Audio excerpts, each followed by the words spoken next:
Gabriel is forward, Saka is forward, Ødegaard is forward, Martinelli is driving, Gabriel Martinelli, Saka! ሰላም ጤና ይስጥልኝ የስፖርት ቤተሰቦች። ባለፉት 12 ሰዓት ውስጥ በእንግሊዝ ፕሪሚየር ሊግ ታላቅ ክለቦች መካከል እውነተኛ የዝውውር የመሬት መንቀጥቀጥ ተከስቷል። ታማኞቹ የዝውውር ነገስታት ፋብሪዚዮ ሮማኒዮ እና ዴቪድ ኦርንስታይን አርሰናልን፣ ማንቸስተር ሲቲን እና ማንቸስተር ዩናይትድን በተመለከተ እጅግ አስገራሚ ሰበር መረጃዎችን ይፋ አድርጓል። ማንቸስተር ሲቲ ከአርሰናል እጅ ላይ ትልቅ ዝውውር እንዴት ሊጠልፍ ቻለ እና ዩናይትድ በአስቸኳይ ወደ ኦልትራፎርድ ሊያመጣቸው ያጫቸውን ሁለት አዳዲስ አማካዮች ዝርዝር ይዘንላችሁ ቀርበናል። ለቻናላችን አዲስ ከሆናችሁ ሰብስክራይብ በማድረግ የደወል ምልክቷን ይጫኑ፣ ቪዲዮ ላይክ በማድረግ ጀምሩ። ወደ መረጃው የማን ሲቲ እና አርሰናል የዝውውር ድራማ።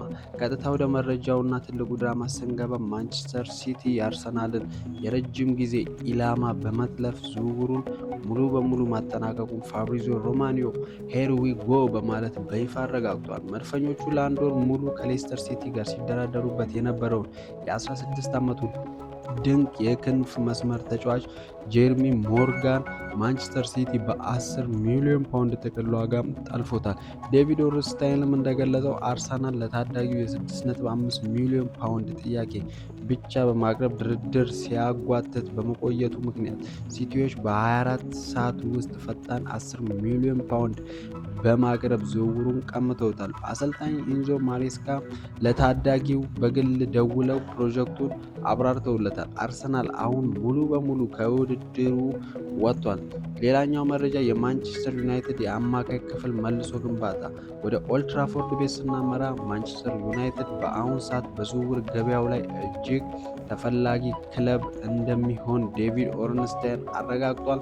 ፋብሪዚዮ ሮማኒዮ ባለፉት ጥቂት ሰዓታት ውስጥ በለቀቀው መረጃ መሰረት ዩናይትድ የአማካይ ክፍሉን ለማጠናከር ሁለት ድንቅ ተጫዋቾችን በዋናነት ለመግዛት በክለቡ ውስጥ ከፍተኛ ውይይት እያደረገ ይገኛል። እነዚህም የቦርንማውዙን የእንግሊዝ ብሔራዊ ቡድን ተስፋ ኤሌክስ ስኮትን እና የሪያል ማድሪዱን ፈረንሳዊ ኮከብ ኦርሊያን ቹዋሚኒን ናቸው።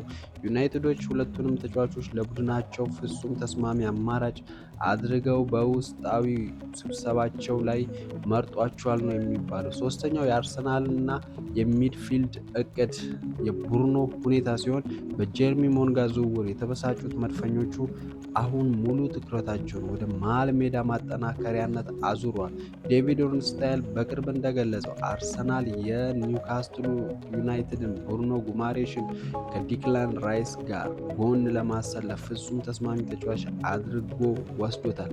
ክለቡ ለ6 ቁጥርና ለ8 ቁጥር ቦታዎች ሰፊ የገበያ ጥናት እያደረገ ሲሆን በአርቴታ ስር የሚገኘው አርሰናል በዚህ ክረምት እጅግ አስፈሪ የሚድፊልድ ጥምረት ለመፍጠር ቆርጦም ነው የተነሳው። የዘንድሮ የክረምት ዝውውር ገበያ ገና ሳይጀምር በታላላቆቹ ክለቦች መካከል ከፍተኛ ፍልሚያም እያሳየ ይገኛል። ማን ሲቲ አርሰናልን መጥለፉ፣ ዩናይትድ ወደ ኤሌክስ ስኮት እና ቹዋሜኒ መዞሩ የእንግሊዝ እግር ኳስ የኃይል ሚዛን የሚቀይር ይመስላል። እናንተስ የስፖርት ቤተሰቦች አርሰናል ጀርሚ ሞንጋ ለሲቲ አሳልፎ መስጠቱ ትልቅ ስህተት ነው ይላሉ? ዩናይትድስ አሌክስ ስኮትን እና ቹዋሜኒ ማምጣት ይኖርበታል? ያላችሁን አስተያየት በኮሜንት መስጫው ላይ ያስፈሩልኝ። ቪዲዮ ላይክ እና ሼር በማድረጋችሁ አትርሱ። በቀጣይ ትኩስ መረጃዎች እስክንገናኝ መልካም ጊዜ